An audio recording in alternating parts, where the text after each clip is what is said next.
Το JCI Cyprus είναι το Junior Chamber International ή Διεθνές Επιμελητήριο Νέων. Είναι ένας παγκόσμιος οργανισμός, ο οποίος έχει πάνω στις 150.000 μέλη. 50.000 μέλη που γίνονται σε 150 είναι στην Ιαπωνία. Η Ιαπωνία είναι το πιο μεγάλο JCI τέλος πάντων. Είναι ένας οργανισμός ο οποίος χτίζει ηγέτες. Πώς το κάνουμε τούτο? Με διάφορα trainings, υπάρχουν πολλά ταξίδια στην Ευρώπη και ανά το παγκόσμιο. Εν παραπάνω περιτριγυρίζεται που το business το κομμάτι, υπάρχει φυσικά και το κοινωνικό το κομμάτι. Όμως το business είναι το κύριο, έχει πάρα πολλούς επιχειρηματίες που είναι μέσα στο εξωτερικό και ένας τρόπος δικτύωσης ανά το παγκόσμιο.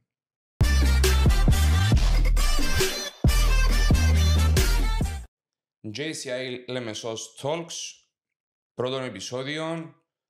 Καλεσμένος μας σήμερα ο πρόεδρος του JCI Cyprus αλλά και μέλος του Διοικητικού Συμβουλίου ΕΒΕ Λεμεσού, Μήνος Αγαθοκλέους.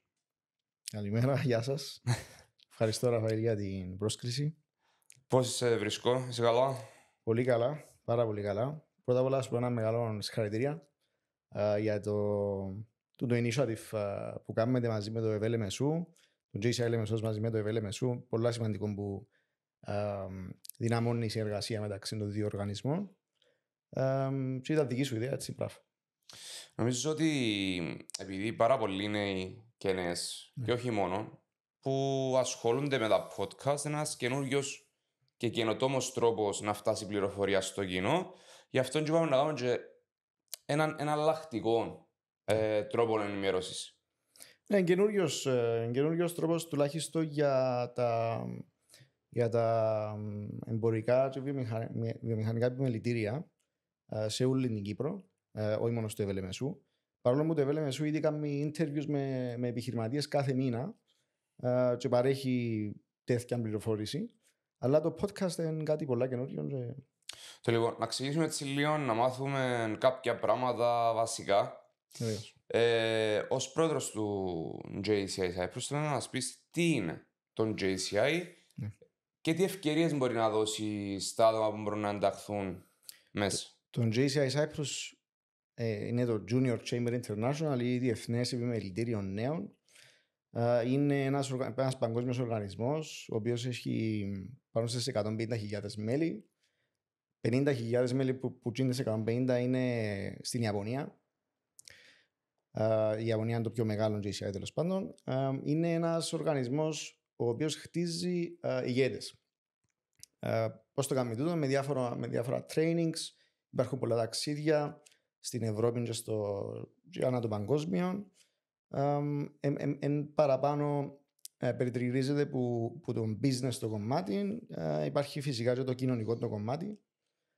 Όμως το business είναι το κύριο, έχει πάρα πολλούς επιχειρηματίες που είναι μέσα στο εξωτερικό και ένας τρόπος δικτύωσης ανά το παγκόσμιο. Στο εσωτερικό? Στο εσωτερικό έχουμε πάρα πολλά καλές σχέσεις μαζί με τα τοπικά ΕΒΕ και ανά το Παγκύπριο με το ΚΕΒΕ, και κάτι το οποίο δυναμώνει με τον καιρό. Στο εσωτερικό τι άλλο κάνουμε διάφορες δράσεις οι οποίες πάλι αντικατοπτρίζουν στον επιχειρηματικό τομέα. Με τα τοπικά επιμελητήρια, ο κάθε πρόεδρος του τοπικού JCI κάθεται στο Διοικητικό Συμβούλιο ως παρακαθήμενος, δηλαδή δεν έχει δικαίωμα ψήφου στα τοπικά διοικητικά συμβούλια. Και ο πρόεδρος του JCI Cyprus, για παράδειγμα εγώ, πάλι κάθομαι ως παρακαθήμενος στο ΚΕΒΕ. Εσένα τι σε όθησε να ασχοληθείς με τον JCI? Να σου πω γλύωρα μια μικρή ιστορία. Εγώ άρχισα να δουλεύω σε μια εταιρεία Big Four ως λογιστής / ελεγχτής. Εμισούσα το. Ήταν μόλις αποφοίτησα, σπούδασα το. Μόλις αποφοίτησα, έπιασα τη δουλειά σε μια από τις Big Four. Μου άρεσε καθόλου, κάθε μέρα πήγαινα δουλειά, δεν ήθελα να μου τζάμε. Το πλάνο ήταν πάντα να καταλήξω στο Andis Motors, στην εταιρεία, στην οικογενειακή επιχείρηση. Έτσι στους 3 μήνες σταμάτησα από την άλλη εταιρεία, επία στο Antis Motors και ήθελα να βρω τρόπους να δικτυωθώ. Είχα ρωτήσει τον παπά μου ποιοι είναι οι τρόποι, είπε μου να πάω στο ΕΒΕΛ, πήγα στο ΕΒΕΛ, μίλησα με τον κύριο Χρήστον, τον Αναστασιάδη, τότε διευθυντή, και λέει μου να σου δώσω το τηλέφωνο του τότε πρόεδρου του JCI Λεμεσός. Γι' αυτό και υπάρχουν τόσες καλές σχέσεις μεταξύ των δύο οργανισμών. Έδωκε μου το τηλέφωνο, βρεθήκαμε στο ΕΒΕΛ, που την ημέρα εξήγησε μου τι είναι το JCI, και που την ημέρα μιλούμε το 2019. Το 2019. Ναι. Τι θα πρότεινες μέσα από την εμπειρία σου αυτά τα 6 χρόνια ως ενεργό μέλος του JCI να ασχοληθεί, να μην ασχοληθεί με τα Κίνα, να έρθει στον JCI? Σίγουρα να έρθει στο JCI, το JCI έχει πάρα πολλά να προσφέρει. Μπορεί να λέγεται δικτύωση, μπορεί να λέγεται πληροφόρηση, μπορεί να λέγεται φίλοι. Για παράδειγμα, το JCI Λεμεσός τώρα, παρόλο που προσφέρει πολλά στα μέλη του, είμαστε και παρέα. Ακριβώς, είμαστε μια οικογένεια. Ακριβώς, τούτο είναι πάρα πολύ σημαντικό, που μέσω του JCI εγώ προσωπικά κέρδισα αρκετούς φίλους που δεν είχα πριν. Όχι μόνο στη Λεμεσό, αλλά και ανά το Παγκύπριο. Σίγουρα είναι πολύ σημαντικό να ασχολείται ένας νέος κάτω 40 πάντα. Ένας νέος ο οποίος ενδιαφέρεται τέλος πάντων για τα κοινά, όχι αναγκαστικά πολιτικά, για τα κοινά επιχειρηματικά και κοινωνικά. Επειδή άνοιξες 2 ερωτήσεις τώρα, να σε ρωτήσω πρώτα την πρώτη, αν υπάρχουν κάποια κριτήρια τα οποία πρέπει να ξέρει ο κόσμος για να γίνει μέλος. Επειδή είπες ότι πρέπει να είσαι κάτω το 40. Ναι, πρέπει να είσαι κάτω το 40. Σίγουρα οποιοςδήποτε μπορεί να μπει μέλος του JCI, αρκεί να είναι 18-40 χρονών. Τώρα με το νέο καταστατικό, να το πούμε, θα αλλάξουν κάποια πράγματα, αλλά πάλι θα μπορεί να μπει όποιος θέλει. Πάλι θα μπορεί να είναι πρόεδρος κάποιος ο οποίος, λέω τώρα παράδειγμα, δεν είναι επιχειρηματίας, είναι ζωγράφος για παράδειγμα, οτιδήποτε. Όμως συνολικά είναι focused πάνω στο business. Τώρα, να πάμε έτσι λίγο πιο βαθιά, να σε ρωτήσω εσύ, ως Μήνος. Ναι. Είσαι μέλος του Διοικητικού Συμβουλίου του ΕΒΕΛ Λεμεσού. Ναι. Τι έργο παράγεται ή πώς μπορείς εσύ μέσα από το μεγάλο τραπέζι που λέμε να αναδείξεις κάποια θέματα της κοινωνίας ή αν είναι ένα κέντρο λήψης αποφάσεων εκεί? Κοίταξε, το ΕΒΕΛ Λεμεσού έχει 4 διαφορετικές επιτροπές. 4 κύριες διαφορετικές επιτροπές. Είναι η Επιτροπή Υπηρεσιών, η Επιτροπή Τουρισμού, η Επιτροπή Εμπορίου, η Επιτροπή Βιομηχανίας. Και η ανάλογη εταιρεία που είμαστε στο Διοικητικό Συμβούλιο, για παράδειγμα το Antis Motors, στην Επιτροπή Εμπορίου. Και μέσα από τις επιτροπές βλέπουμε κάποιες ανησυχίες διάφορων επιχειρηματιών. Εντάξει, μέσα στις επιτροπές καλούμε και επιχειρηματίες που δεν είναι μέσα στο Διοικητικό Συμβούλιο, για να μπορούμε να μάθουμε ποια είναι τα πραγματικά προβλήματα των επιχειρήσεων στη Λεμεσό. Μέσα από τις επιτροπές αποφασίζουμε ή βλέπουμε, τέλος πάντων παρατηρούμε τι είναι τα προβλήματα, τι είναι τα καλά και τα κακά τη σήμερον ημέρα και ποια είναι τα challenges, δηλαδή οι προκλήσεις που βρίσκουν οι επιχειρήσεις στη Λεμεσό για κάθε επιτροπή. Μετά τα θέματα τα στέλνουμε στο ΚΕΒΕ, στο Κυπριακό Εμπορικό Βιομηχανικό Επιμελητήριο, που είναι σχεδόν κάθε μέρα μέσα στη Βουλή. Και το ΚΕΒΕ πιάνει όλα τα θέματα που κάθε πόλη. Διαβάζει τα, βλέπει ποια είναι τα πιο σημαντικά. Επειδή σκεφτούν μπορεί να είναι 100 θέματα για κάθε πόλη, μπορεί να στείλουν 500 θέματα. Βλέπουν ποια είναι τα πιο σημαντικά. Και τα στέλνουν στη Βουλή για συζήτηση. Και έτσι βγαίνει έναν πολλά καλό αποτέλεσμα για να βελτιωθούν κάποια πράγματα στην κάθε πόλη. Θεωρείς ότι οι επιχειρηματίες Μμμ. και συγκεκριμένα το ΕΒΕΛ και οποιοδήποτε ΕΒΕΛ, έστω είναι σε οποιαδήποτε πόλη, μπορεί να ασκήσει πίεση? Βεβαίως, είναι ο μόνος θεσμοθετημένος οργανισμός παγκύπρια, το ΚΕΒΕ και τα τοπικά ΕΒΕΛ, θεσμοθετημένος επιχειρηματικός οργανισμός που μπορεί να ασκήσει πίεση. Δηλαδή είναι το νούμερο ένα. Πάντα για θέματα οικονομικά, επιχειρηματικά και τοπικά. Για παράδειγμα, έχουμε σχεδόν κάθε μήνα meetings μετά το Διοικητικό Συμβούλιο, μετά το meeting μας του Διοικητικού Συμβουλίου. Έχουμε καλεσμένους. Μπορεί να έχουμε τον Υπουργό Δικαιοσύνης, μπορεί να έχουμε τον Υπουργό Εμπορίου και Βιομηχανίας. Και συζητούμε τα θέματα μεταξύ τους, ή μπορεί να έχουμε meetings μαζί με βουλευτές, μαζί με δημοτικούς συμβούλους, μαζί με τον Δήμαρχο. Πρόσφατα είχαμε έναν πάρα πολύ καλό meeting η Εκτελεστική Επιτροπή του ΕΒΕΛ μαζί με όλους τους βουλευτές της Λεμεσού και μαζί με τον Δήμαρχο, που ήταν πάρα πολλά επικοδομητικό. Σαν εκείνο, τι είχε συζητηθεί και τι αποτέλεσμα είχε βγάλει?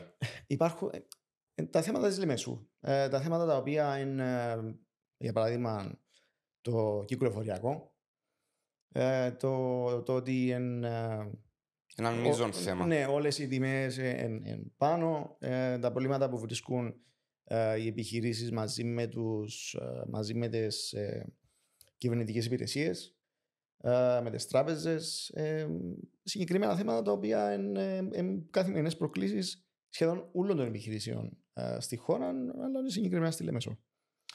Τώρα να σε ρωτήσω έτσι λίγο, να πάμε στα πιο δικά σου μονοπάτια, με την επιχείρηση τη δική σου. Ναι.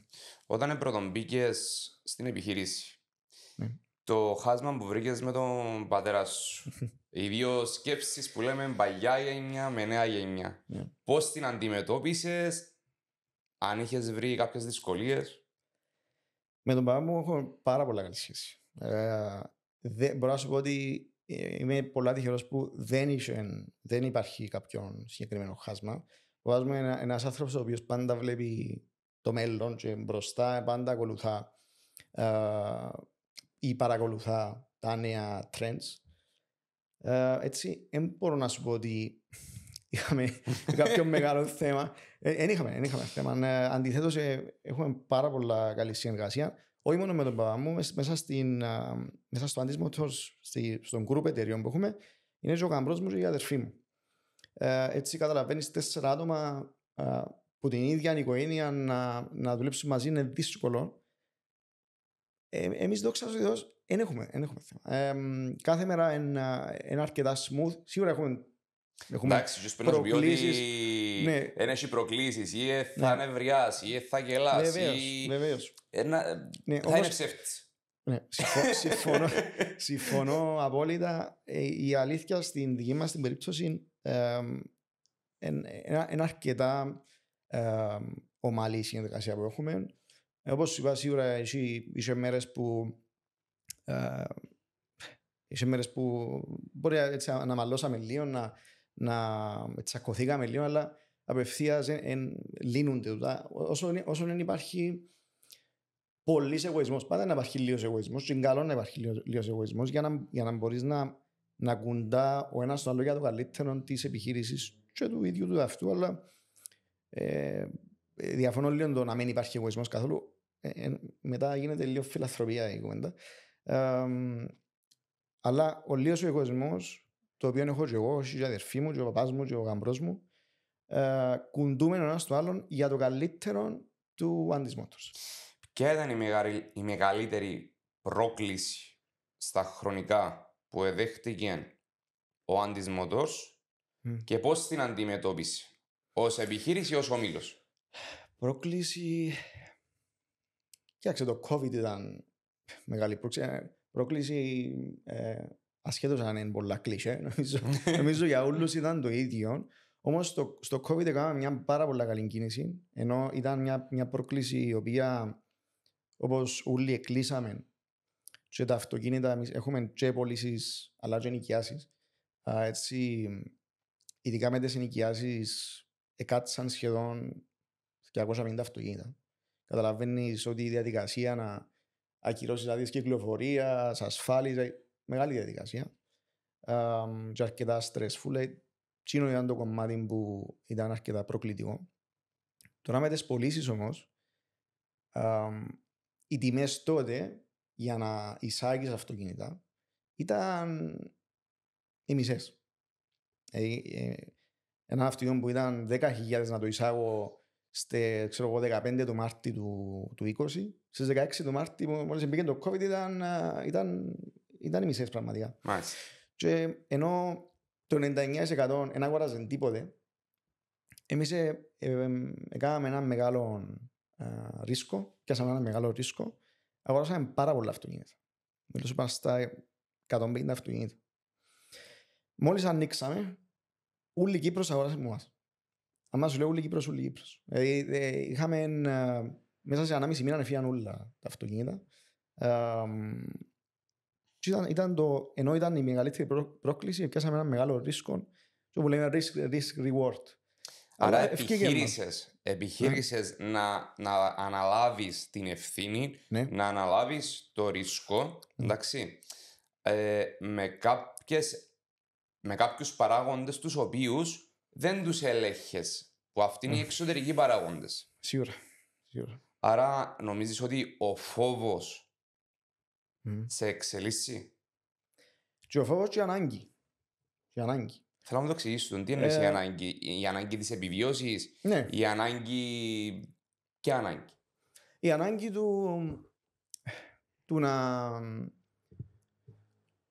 ανάγκη του να ξεπεράσεις τον φόβο που νιώθεις. Ο φόβος είναι ένα πράγμα, ο οποίος λέει αμάνα μου τώρα να κλείσουμε, ξέρεις, πότε να ξανανοίξουμε. Για όλους ήταν μια αβεβαιότητα που η αβεβαιότητα είναι τεράστιο κομμάτι σε μια αποτυχία. Άρα πάντα ζεις με την αβεβαιότητα. Και πρέπει να την κάνεις φίλη σου την αβεβαιότητα. Σίγουρα.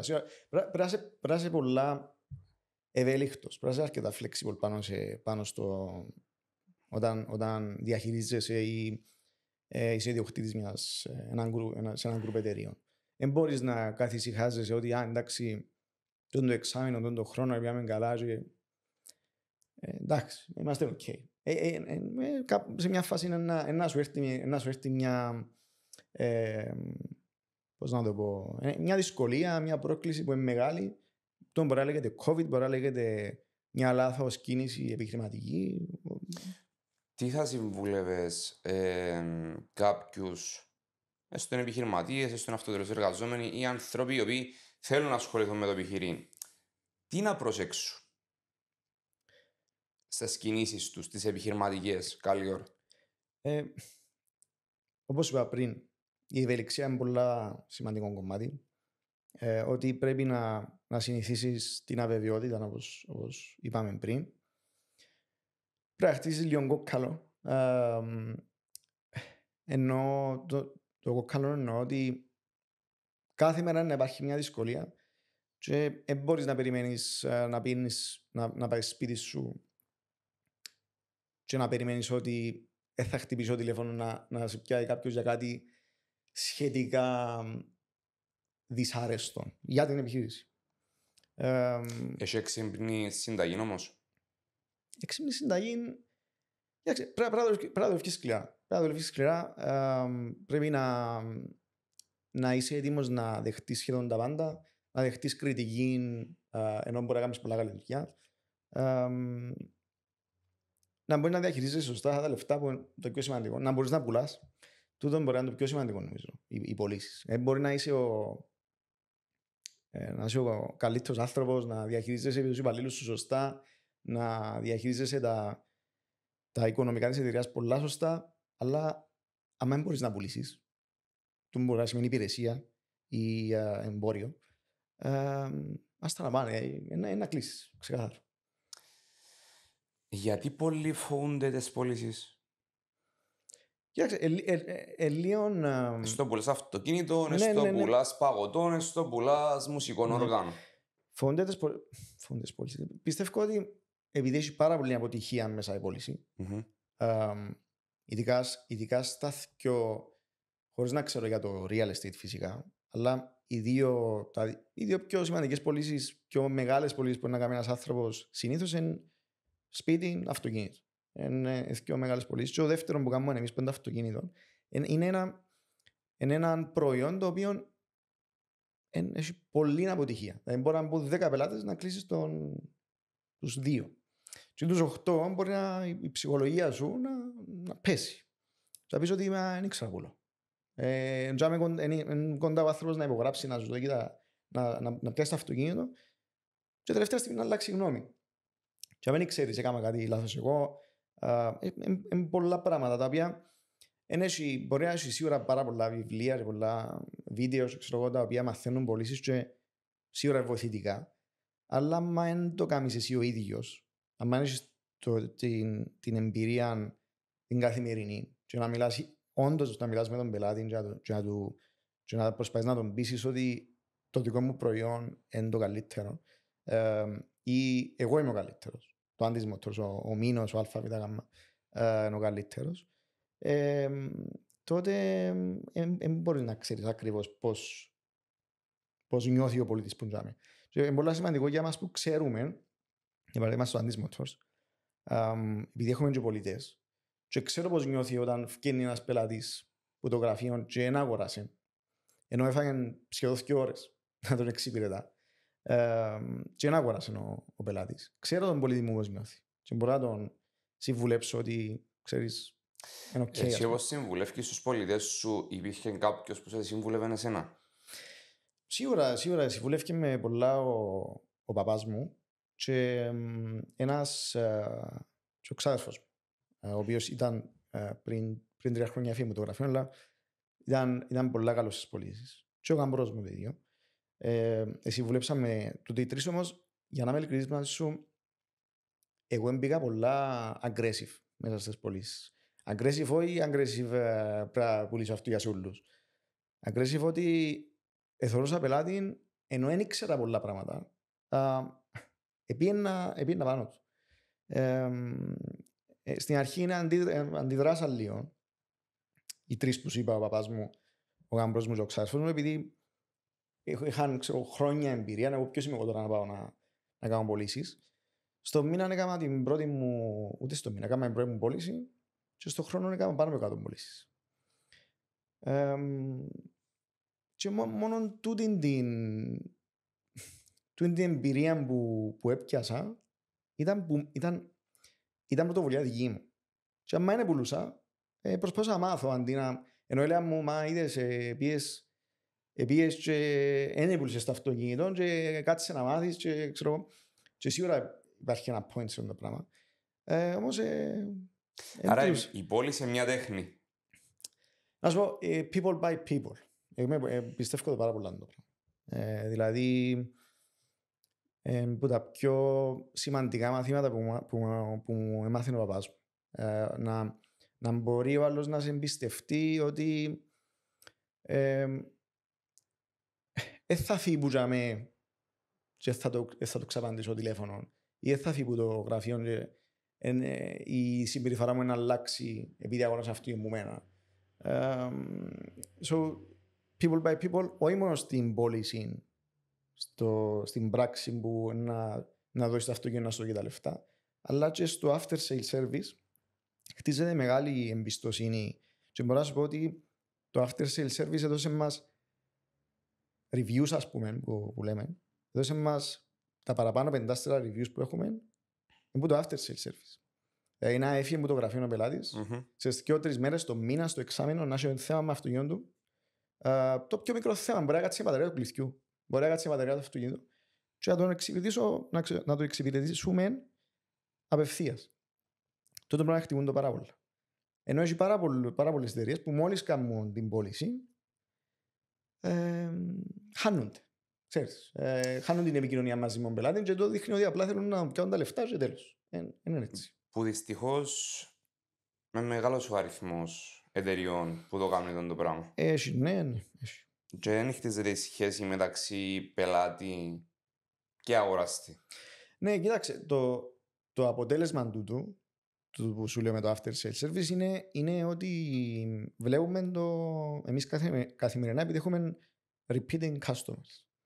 Δηλαδή πελάτες οι οποίοι αγοράσαν πριν 5 χρόνια αυτοκίνητο από εμάς, πριν 20 χρόνια, πριν 10 χρόνια και έρχονται ξανά στο Αντισμόθος και αγοράζουν αυτοκίνητο. Ή το ίδιο με τα rentals. Έχουμε πελάτες στα rentals ειδικά, έχουμε πελάτες που μπορεί να νοικιάσουν 25-30 φορές που μας. Μέσα σε έναν εξάμηνο. Δηλαδή 2-3 μέρες μπορεί να χαλάσει ένα αυτοκίνητο τους, μπορεί να θέλουν να πάσει μια εκδρομή ή οτιδήποτε. Πολλά σημαντικό είναι το πράγμα να νιώθεις ότι ο πελάτης είναι ευχαριστημένος και συνεχίζει να έρχεται πίσω. Έτσι σιγά σιγά φτάνοντας προς το τέλος. Ξέρω ότι ασχολείσαι με το επιχειρήν τα τελευταία 6, 7, 8 χρόνια. Τι θα έλεγες στον τότε εαυτό σου με την εμπειρία που έχεις σήμερα ως συμβουλή? Να έχω παραπάνω υπομονή. Υπομονή στο θέμα των πελατών, αλλά και σε διάφορα deals που λέμε. Εν έρχονται ούλα γλίωρα. Τι άλλο να του έλεγα. Σήμερα πιστέψω παραπάνω στον εαυτό μου πριν 6 χρόνια, εντάξει, σταμάτησα από μια δουλειά, έτσι μπορώ να σου πω ότι είχε πέσει λίγο η ψυχολογία μου. Και σιγά σιγά χτίζα να ξαναπιστέψω στον εαυτό μου ότι μπορώ να κάνω το ΑΒΓ. Η υπομονή μπορώ να πιστέψω παραπάνω στον εαυτό μου ότι οτιδήποτε να γίνεται μπορώ να τα καταφέρω. Λοιπόν, θέλω να σε ευχαριστήσω για αυτήν την όμορφη συζήτηση. Δεν ξέρω αν έχεις κάτι άλλο να προσθέσεις το οποίο δεν αναφέραμε. Νομίζω καλύψαμε αρκετά πράγματα. Ελπίζω να έχεις έναν καλό υπόλοιπο της ημέρας και θα τα ξαναπούμε λίγαν συντόμως. Ευχαριστώ.